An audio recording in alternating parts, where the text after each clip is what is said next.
তাহলে আপনারা দেখেন তাকাইয়া চেহারায় নামাজের চিহ্ন কয়জন?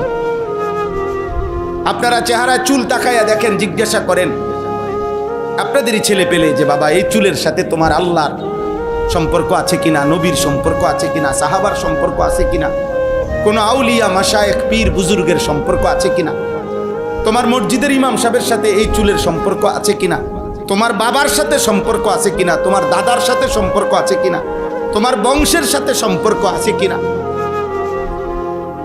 বলেন। আপনারা জিজ্ঞাসা করেন। একটা ছেলেকে বলতে বলেন, এখানে আইসা দাঁড়াই আব্বা, তোমরা একটা ছেলে আইসা বলো যে ব্রাজিল আর্জেন্টিনার খেলোয়াড়ের সাথে আমাদের ধর্মীয় সম্পর্ক কি? যদি ধর্মীয় কোনো সম্পর্ক না থাকে তো আমাদের রাষ্ট্রীয় সম্পর্ক কি?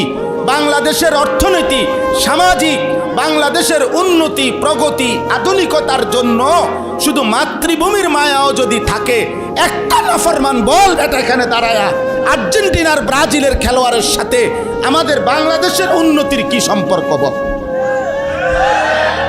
ইসলাম তো আছে নাই, তো রাষ্ট্রের বলেন, রাষ্ট্রের বলতে এ দেশের উন্নয়নে কথা বলেন না, আমাদের সাথে ওদের কি কি লেনদেন বলেন আঙ্কেল, বলো না আব্বা। হ্যাঁ, একটা কথার বুঝায় কও যে একটা যুক্তি তো থাকবে। হুজুর, এই ফুটবল বিশ্বকাপে যদি আমরা ব্রাজিল এবং আর্জেন্টিনার পক্ষে ব্যাপক লাফাইতে পারি, বিনিময়ে ওই দেশের লোকেরা যদি আমাদের প্রতি সন্তুষ্ট হয়, তাহলে আমাদের দেশের রেমিটেন্স বেড়ে যাবে, আমাদের দেশের তেল বেড়ে যাবে, আমাদের দেশের উন্নতি বেড়ে যাবে। একটা কিছু তো হবে, সেটা কি বলো না আব্বা, বলো। কাতার বিশ্বকাপে প্রধান আলোচ্য বিষয় ছিল, আমরা স্পষ্ট পত্রিকায় দেখছি, এখনো পিছনে সার্চ দিলে পাওয়া যাবে, কাতার বিশ্বকাপে প্রধান আলোচ্য বিষয় ছিল মদের বোতল।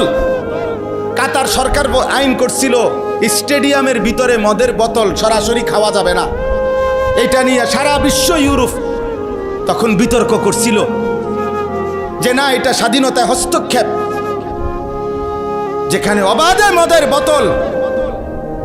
ব্রাজিল বিশ্বকাপের সময় সরকারি ওরা হিসাব দিছিল ওই দেশে যে যে পরিমাণ আয় হবে, রাষ্ট্রের আয়, এই আয়ের যে খাতগুলো দিছিল আমি নিজ চোখে দেখছি, সেই খাতের একটি খাত হইল যে পরিমাণ হোটেলে নারী ভাড়া দেওয়া হবে, যে পরিমাণ বেশ্যাবৃত্তি হবে, দেহ বিক্রি হবে, ওইখান থেকে রাষ্ট্র বিশাল বড় টাকা আয় হবে, ওইটা একটা বড় খাত। আমি এই চোখে, আমি দেশে থাকি, আমরা সাঁদের দেশে থাকি না। আমি জেনারেল লাইনে পড়ালেখা করা ছেলে, আমি কুমিল্লা ভিক্টোরিয়া কলেজ থেকে মাস্টার্স পাস করছি, সরকারি কওমি 2 লাইনে মাদ্রাসার থেকে পড়ালেখা শেষ করছি, আলহামদুলিল্লাহ। এজন্য বলছি দোস্ত, পৃথিবীর খোঁজ খবর আমরাও রাখি, ইউরোপের প্রতিটা পদক্ষেপ আমরাও খবর রাখি।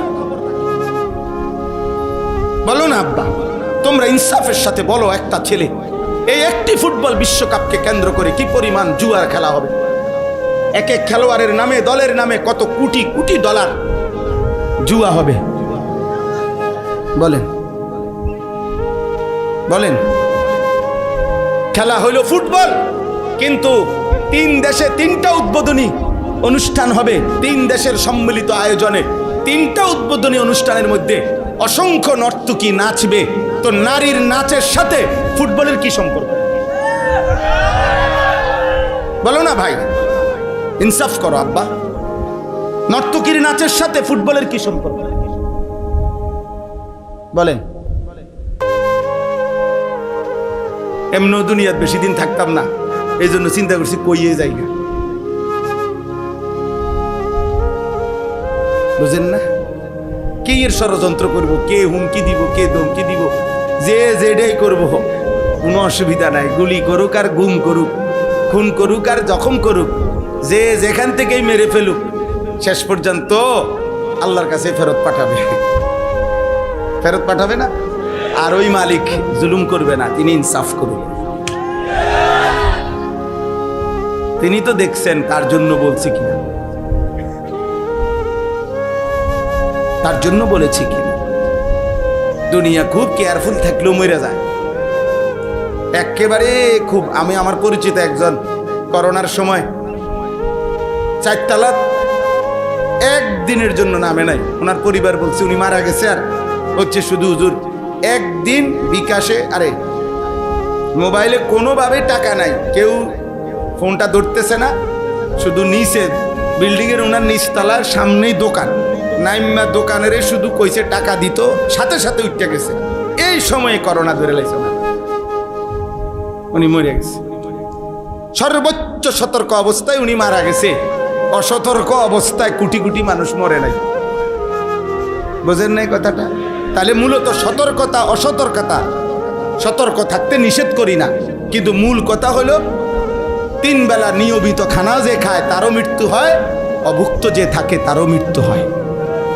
মৃত্যু কারোই থামে না আমার ভাই বন্ধু। অতএব আলহামদুলিল্লাহ অনেক মেহনত আমার প্রিয় মাকসুদ ভাই লাকসামের, যেই আমারে দাওয়াতটা দিছে, অনেকবার পেরেশানি করছে।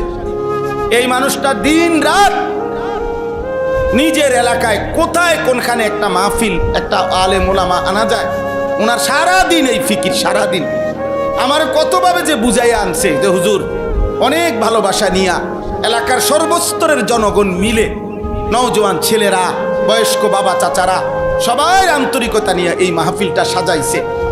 খতিব সাহেব, ইমাম সাহেব উনিও বললেন মাশাআল্লাহ, আমি আপনাদের সবাইকে মোবারকবাদ জানাই, আপনাদের সকলের ভালোবাসা আন্তরিকতায়। এই জন্য আমি শুধু এতটুকুই বলতে চাই, আমরা সবাই মিলে, আব্বা যারা বয়স্ক আছেন, বাবা আছেন, যারা অভিভাবক শ্রেণী আছেন, আপনারা যদি এই মানুষের পরিচর্যা না করেন, শুধু বিল্ডিং দালান, সোফা খাট ফার্নিচার, শুধু ছাদ ঢালাই, এই দুনিয়ার এই সম্পত্তির আসবাবের পরিচর্যা করিলে এই সমাজ নিরাপদ থাকবে না আব্বা, এই সমাজে বেঁচে থাকা কঠিন হবে। এই জন্য হাত জোর করে আল্লাহর কোরআন সামনে বললাম, মানুষের পরিচর্যা করেন। ছেলেটাকে ছেলে বা মানুষ বানান, মেয়েটাকে মানুষ বানান, ইনসান বানান, ইনসান, নট ইকোনমিক্যাল অ্যানিম্যাল। শুধু অর্থনৈতিক প্রাণী বানায়েন না, মানুষ বানান। এ কথার অর্থ হইল শুধু উপার্জন করতে পারে কোনো না কোনোভাবে, শিক্ষার মাধ্যমে হোক অথবা না শিক্ষা হোক, কোনো না কোনোভাবে পয়সা রোজগার করতে পারা, এটা যথেষ্ট না, এটা যথেষ্ট না। আমার ছেলে কামাই করে, এটা যথেষ্ট না। আমার মেয়ের জামাই রোজগার করে, এটা যথেষ্ট না। বরং ঈমান, ইসলাম, সেজদা, আখলাক, চরিত্র, হালাল হারাম, পাক নাফাক, পবিত্রতা অপবিত্রতা, 5 ওয়াক্ত নামাজ, বন্দিগি, এইটার নাম হচ্ছে মানুষ। এইটার নাম কি বলেন না? আখলাকের নাম মানুষ।